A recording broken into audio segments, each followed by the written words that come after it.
Hi everyone, welcome back to another video update. This is nothing special, this is not a review, this is simply just an update video that I wanted to bring in regards to a few little purchases that I've made. I recently made a video which will probably be up on screen about the Sean Connery James Bond 4K James Bond movies. I believe that's what it's listed as. It's just over my shoulder around here somewhere. My wife purchased me the Sean Connery collection that was released recently. Has all the first 6 James Bond movies, Sean Connery ones I should say, minus On Her Majesty's Secret Service, which of course is George Lazenby. But it had all those movies in 4K, and I just wanted to have a video of that unboxing kind of thing and just showing off the case and things like that. And I actually just liked that experience of buying a piece of physical media and actually just showing it to the audience, showing it to you guys out there. And I thought, what the hell? I've purchased another movie and I want to bring that to you guys also. Now, give me a moment. I'm going to grab it. I've got it just sitting here. Now, this film here that I purchased is, well, it's something that I've been wanting to add to my collection for a long time. It is actually I believe it was the late 90s James Bond VHS 007 collection series of releases. The Dr. No release, which I will be adding to my VHS collection of movies there. Dr. No is one of the movies that I haven't had on VHS. When I originally had my collection, I never had Dr. No. I had a lot of the movies. Dr. No, unfortunately, was not one of them. And in time, I have lost a few of my movies. But Dr. No was one of the movies that I never had. And as I was getting into James Bond, I'm just going to put this down for a moment. As I was getting into James Bond, it was one of the movies that I wanted to add to my collection. But at that point, I couldn't find it anymore. Now I know I've got all these movies on, I've got some of them on VHS, I've got them on Blu-ray, which is behind me over here. I've got some of them on 4K now. I also own them on digital through Apple TV, Apple Store. I own the movies a lot, but there is just something about owning the physical collection. It's almost like grabbing a piece of your childhood, a bit of nostalgia bait maybe, but it's just reclaiming some of your childhood. And this 007 VHS collection, for me, it just means a lot. This here was a purchase that I made off of Facebook Marketplace. It's the full movie, everything is here. The VHS is inside. I was in communication with a woman named Mary Jane. No Spider-Man reference, as you do know, I am a Spider-Man fan. But her name was Mary Jane. She was kind enough to part with this individual VHS out of a collection that she was selling on Facebook Marketplace. And I just told her that I was after completing my collection and this was one of the ones that I needed. And she, like I said, she was happy to part with it, and she did. I picked it up Saturday morning. And I've got no way of watching this. I don't have a VHS player. My father does, and he's offered me one, but I don't have a VHS player. But I think there's just something about reclaiming my childhood that means a lot to me. I'm just going to put it up here. And yes, I have done my shelf a little bit differently this time. But just reclaiming some of my childhood, some of my nostalgia, having the physical copy, it just means something to me. And I've realised that over the years that with all the streaming services that are up at the moment, yeah, you can watch movies on any of your internet-connected devices whenever you want, anywhere in the world. And that's fine, but having a physical copy means a lot. Which brings me to my next purchase, which was, I actually purchased, let me grab them, they're all sitting down here. So my next purchases that I made are actually 4K Blu-ray purchases. I went to JB Hi-Fi, which is an electronics store in Australia, and I was looking around and I thought, wow, they had a 2 for, buy 2 get 1 free. And I saw these 3 movies and I instantly grabbed them off the shelf. It was just an instant purchase. and I'm going to show them. The first one we have is Superman the movie, the original 1970s, or I believe it was 78, I could be wrong, 78, 79. The Christopher Reeve Superman movie. I know that the 2025 Superman movie with David Corenswet has been released, and I have seen it, and I did enjoy it. But this original late 70s Superman movie, directed by Richard Donner, means so much to me. This was one of my favourite superhero movies growing up. It has one of the best performances of any actor in a superhero role of all time. It didn't take itself as a joke. It took itself as a serious movie. Christopher Reeve is completely believable as the man who can fly. And on 4K Ultra HD, this movie looks phenomenal. I put it on about a week or two ago, and I was watching it Saturday night. I put it up in my theatre room. I had the sound system going. And the John Williams score was something. I had not heard this movie ever sound as good as I had the other night, with it just blaring, the trumpets, all the music, every sound effect, every whooshing when Superman's flying sounded phenomenal. It was absolutely breathtaking. So that was the original Superman the movie.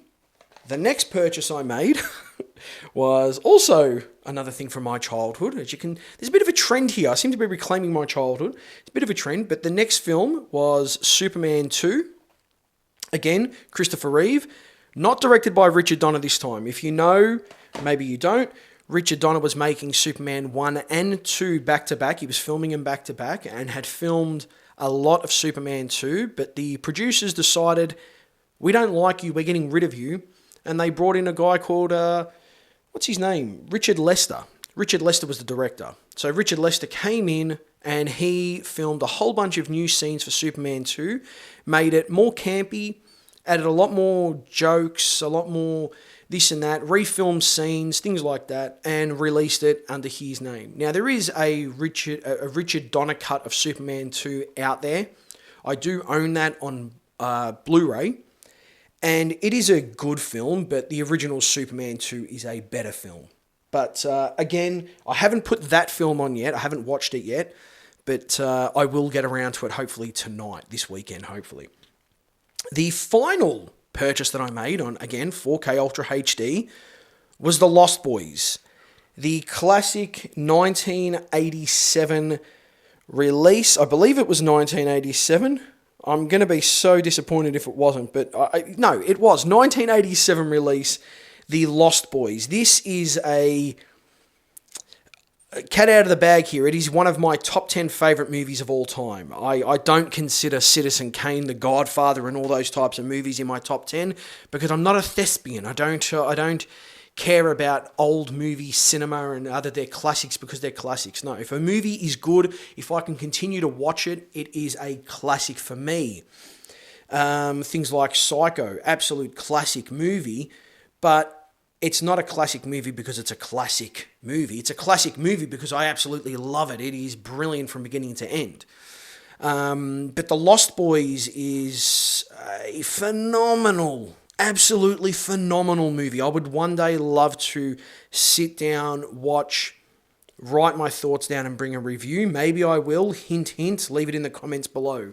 But The Lost Boys is my childhood. They're the movies like The Goonies and The Lost Boys. For me, those two are neck and neck. They are just absolutely perfect in every regard. But I think for me, The Lost Boys wins out. It had a killer soundtrack. And I'm not talking about the musical score. That's good. The soundtrack, the music that's used throughout the movie, the acting, the atmosphere, everything about this movie from beginning to end, and it's a very tight 95 minute movie, is tops. And I watched it a week ago. I sat down, I told my wife, honey, I'm going to watch The Lost Boys. Do you want to watch it? She goes, no. Okay. I sat down in the theatre room, I put the sound system on, I kicked back, I had some chips with me, and I watched this movie from beginning to end. And I have never, ever seen it look as good or sound as good as it did when I watched it on 4K. It's so crisp, it's so clear, phenomenal. And it is one of those things, I used to own it on VHS back in, when I was younger. And then I owned it again on DVD when it came out on DVD.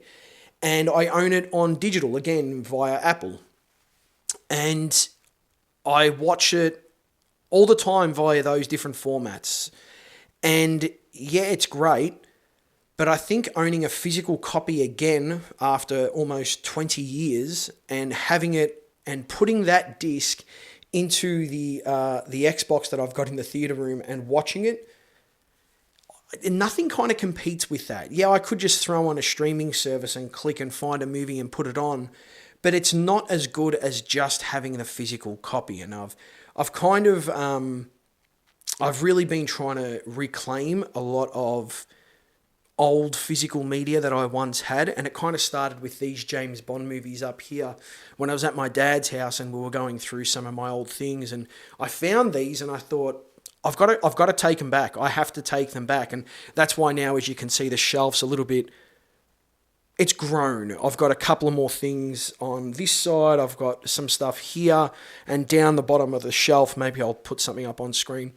I've got a lot more physical media, CDs, video games and things like that, which I'm slowly growing. I'm really wanting to create my old... I really want to bring back my childhood. I think there's a thing that... I'm 41 years old, and it's fantastic to grow up, and everything's digital nowadays, and you can just download it, and everything's great. And I don't dispute that, but the physical media for me, it seems to be vanishing, but I seem to be trying to bring it back for myself, and I'll continue to do that. So that's how I feel about physical media. Not everyone's the same. When I used to collect comic books, I had hundreds of comic books, and unfortunately a lot of them got water damaged and destroyed and damaged, and over time I haven't really been able to recollect them, but I have been repurchasing via digital media. For me, comic books and digital media make perfect sense for me, whereas my wife was someone that wanted to have a book library. She wanted to have a library of all of her books, and she's reclaimed a lot of her books, and I've still got some of mine. So physical media works in different ways for different people, and I'd love to know your thoughts on physical media versus digital media. And also, if a video like this, a shorter form video, not a review per se, but more of a what did I pick up, how am I going, what's on my mind type of video, if that's something that you'd like to see in the future continuing, because I would like to bring these out more often in between releases of my actual movie reviews. So yeah, let me know in the comments below, and let me know how you're going, and if you haven't subscribed yet, think about doing that. But until I see you next time, thank you very much, and have a great week.